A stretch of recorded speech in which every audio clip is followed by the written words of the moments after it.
Hello everyone, welcome to knowledge class. तो friends, आज के इस वीडियो में आर्टिकल्स के टॉप 50 इम्पॉर्टेंट क्वेश्चंस को कवर करेंगे। अगर आप किसी भी एग्ज़ाम्स के लिए तैयारी कर रहे हैं तो ये वीडियो आपके लिए काफ़ी बेनिफिशियल होने वाला है, तो पूरा वीडियो के एंड तक बने रहिएगा। तो आइए इस वीडियो को स्टार्ट करते हैं क्वेश्चन नंबर 1 के साथ। Which articles defines the name and territory of the union? भारतीय संविधान का कौन सा अनुच्छेद संघ का नाम और राज्य क्षेत्र को परिभाषित करता है? The correct answer is option C, article 1। Article 1 निर्दिष्ट करता है कि India, that is Bharat, shall be a union of state। Next question, which article deals with the formation of new state? नए राज्यों के निर्माण से संबंधित कौन सा अनुच्छेद है? The correct answer is article number 3।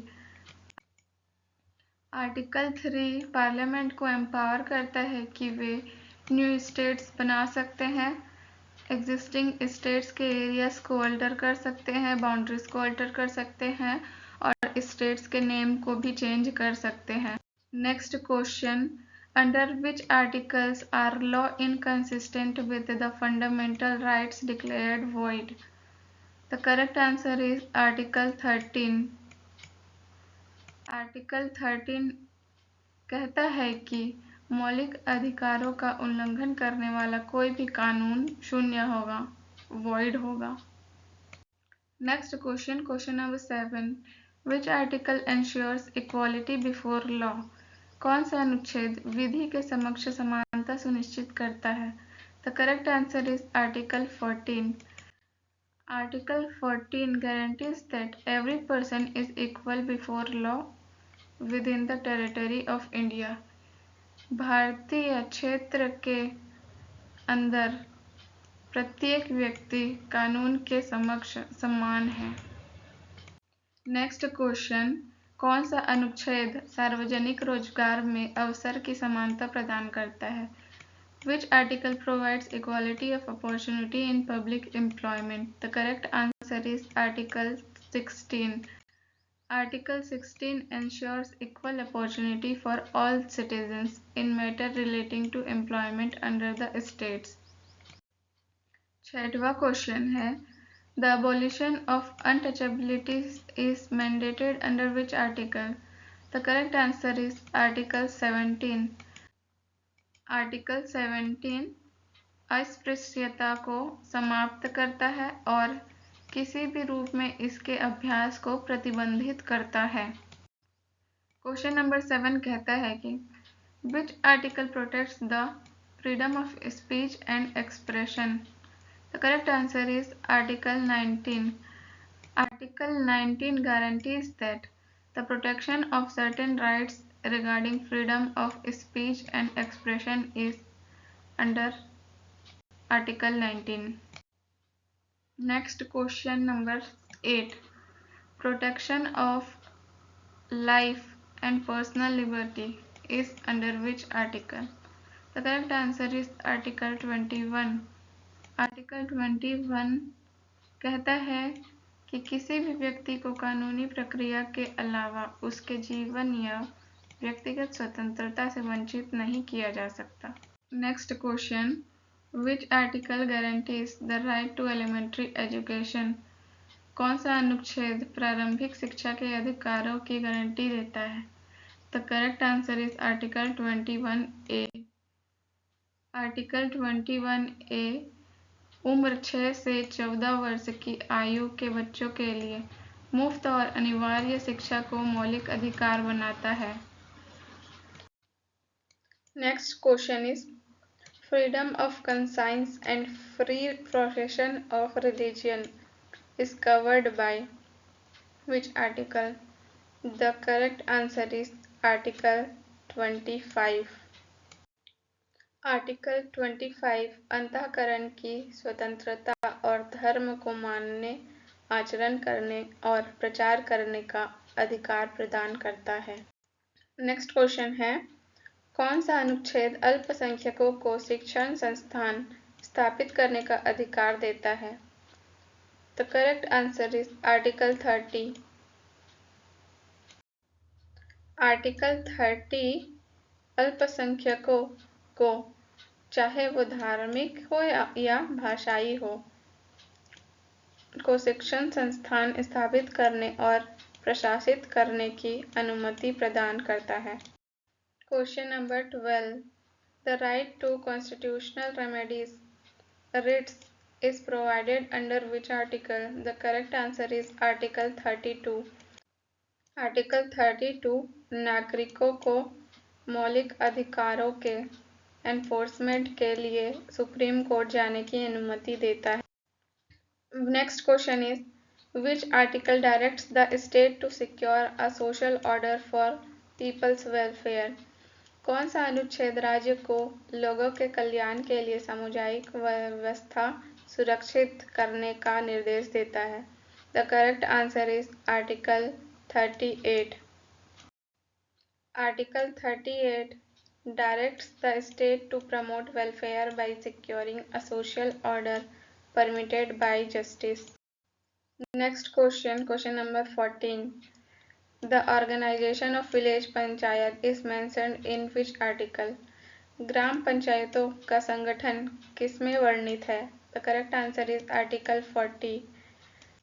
Article 40 के तहत राज्य को ग्रामीण पंचायतों को स्वशासन की इकाइयों के रूप में संगठित करने का आवश्यकता देता है। Next question, which article provides a uniform civil code? The correct answer is article 44. Article 44 कहता है कि राज्य के सभी नागरिकों के लिए एक समान नागरिक संहिता सुनिश्चित करने का प्रयास करेगा। Question number 16. Provision for early childhood care for childrens below 6 year is in?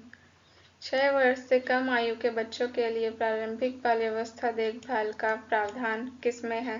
Correct answer is option C, article 45.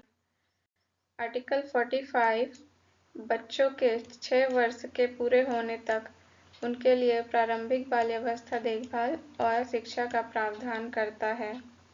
Next question, कौन सा अनुच्छेद SC, ST और कमजोर वर्गों के शैक्षिक हितों को बढ़ावा देता है?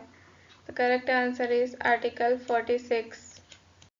Article 46 directs the state to promote with special care the educational and economic interest of SCs and STs. Next question, question number 18. The separation of judiciary from executive is mandated by which article? The correct answer is Article 50.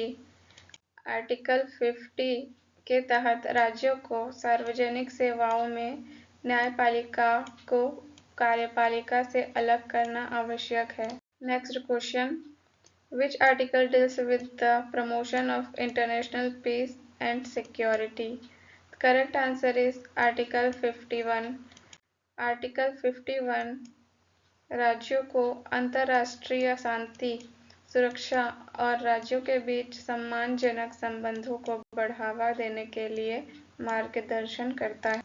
Friends, इस video में सारे important articles कराए गए हैं, तो last तक बने रहिएगा और please like, share and subscribe कीजिएगा। तो आइए क्वेश्चन नंबर 20 की ओर। Which article lists the fundamental duties of citizens? The correct answer is Article 51A. Article 51A उन 11 मौलिक कर्तव्यों को रेखांकित करता है जिनका पालन प्रत्येक भारतीय नागरिकों को करना चाहिए। नेक्स्ट क्वेश्चन है, कौन सा अनुच्छेद राष्ट्रपति को क्षमादान देने की शक्ति देता है? The correct answer is article 72. Article 72 empowers the President to grant pardon, reprieves or remissions of punishment. Question number 22. The Council of Ministers to aid and advise the President is under which article? The correct answer is Article 74.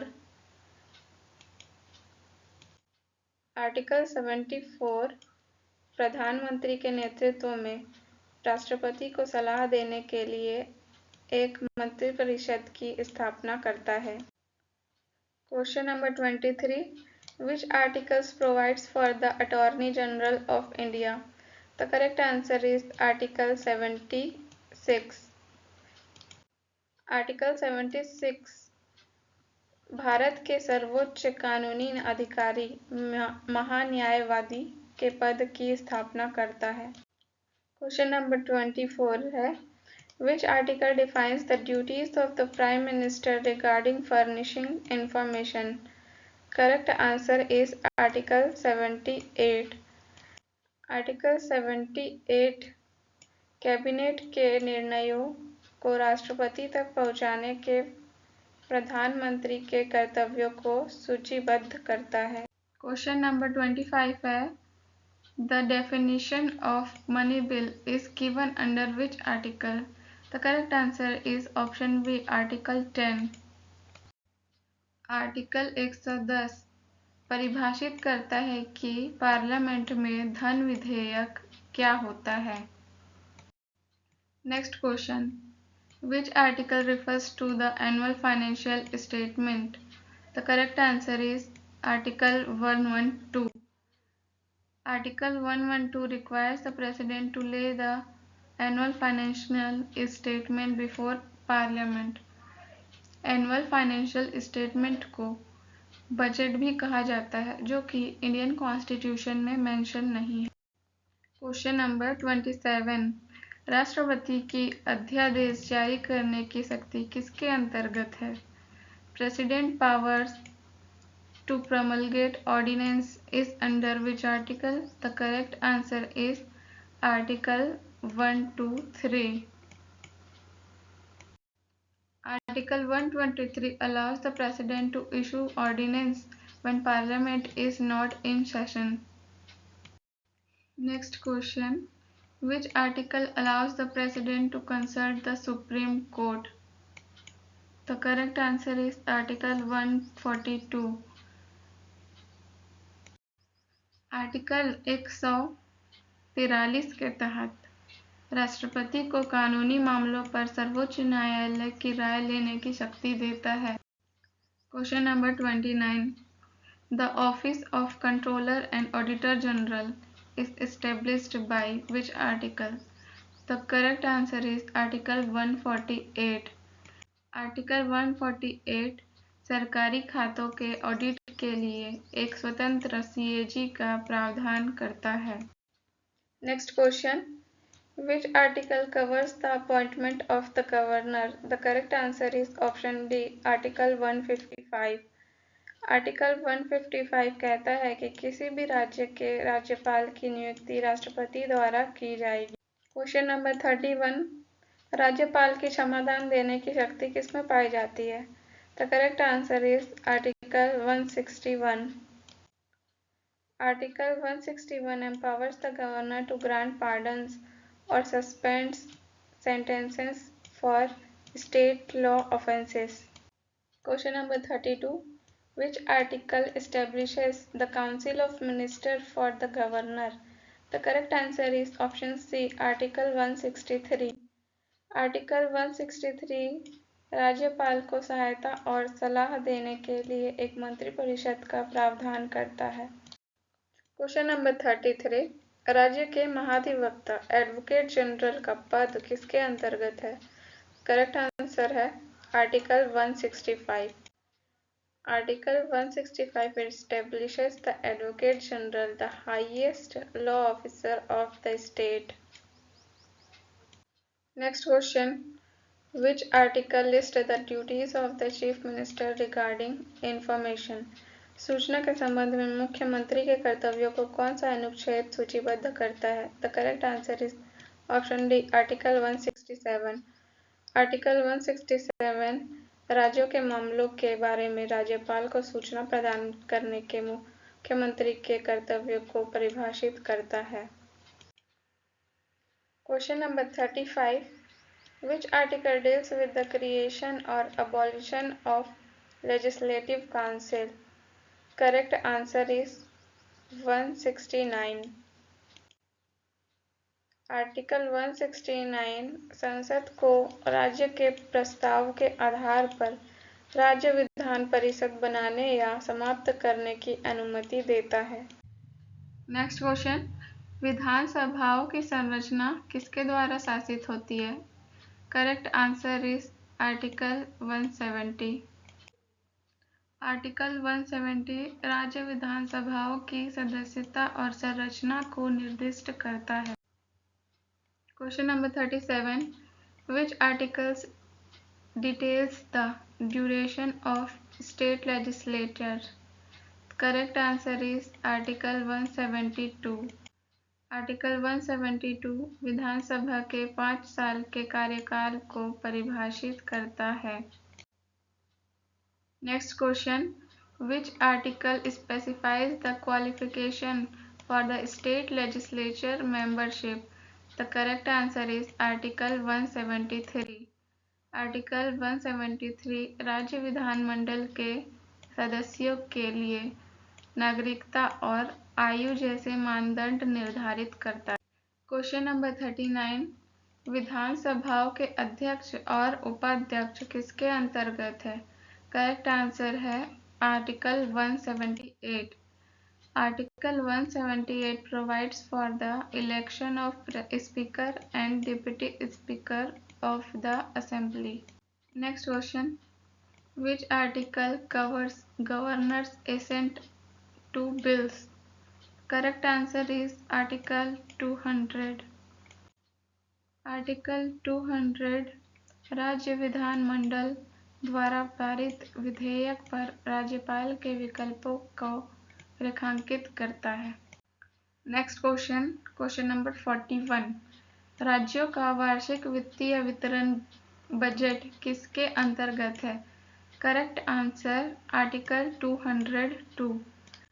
Article 202 requires the presentation of the state budget before the legislature. Next question, the governor's power to promulgate ordinance is in article 213। Article 213 राज्यपाल को राज्य विधानमंडल के अवकाश के दौरान अध्यादेश जारी करने की अनुमति देता है। Question number 43, which article mandates high court for the states? Correct answer is article 214। Article 214 स्थापित करता है कि प्रत्येक राज्य के लिए एक उच्च न्यायालय होगा। क्वेश्चन नंबर 44, उच्च न्यायालयों की रिट जारी करने की शक्ति किसमें प्रदान की गई है? Article 226। Article 226 empowers High Court to issue writs for fundamental and other rights. Question number 45, special provisions for Delhi under which article? Article 239 AA। Article 239 AA राष्ट्रीय राजधानी क्षेत्र दिल्ली को विशेष प्रशासनिक दर्जा प्रदान करता है। Next question, question number 46, which article relates to the constitution of panchayat? पंचायतों के गठन से संबंधित कौन सा अनुच्छेद है? Article 243B। आर्टिकल 243B ग्राम मध्यवर्ती और जिला स्तर पर पंचायतों की स्थापना का प्रावधान करता है। Question number 47, the finance commission is established under which article? The correct answer is article 280। Article 280 के तहत राष्ट्रपति को प्रत्येक 5 वर्ष में एक वित्तीय आयोग का गठन करना आवश्यक है। Question number 48, which article empowers to create all India services like IAS and IPS? The correct answer is article 312। Article 312 संसद को आईएएस और आईपीएस जैसी नई अखिल भारतीय सेवाएं बनाने का अधिकार देता है। क्वेश्चन नंबर 49 इज चुनावों का अधीक्षक और नियंत्रण किसमें निहित है? Correct answer is article 324। Article 324 चुनावों के नियंत्रण को एक स्वतंत्र चुनाव आयोग में निहित करता है। Last question, which article gives Parliament power to amend the Constitution? The correct answer is Article 368, option number D. अनुच्छेद 368 संविधान में संशोधन करने के लिए संसद की प्रक्रिया और शक्ति को रेखांकित करता है। So at last, thank you for watching everyone. अगर आपको इस वीडियो से थोड़ी भी हेल्प मिली हो तो please like, share and subscribe करना ना भूलिएगा।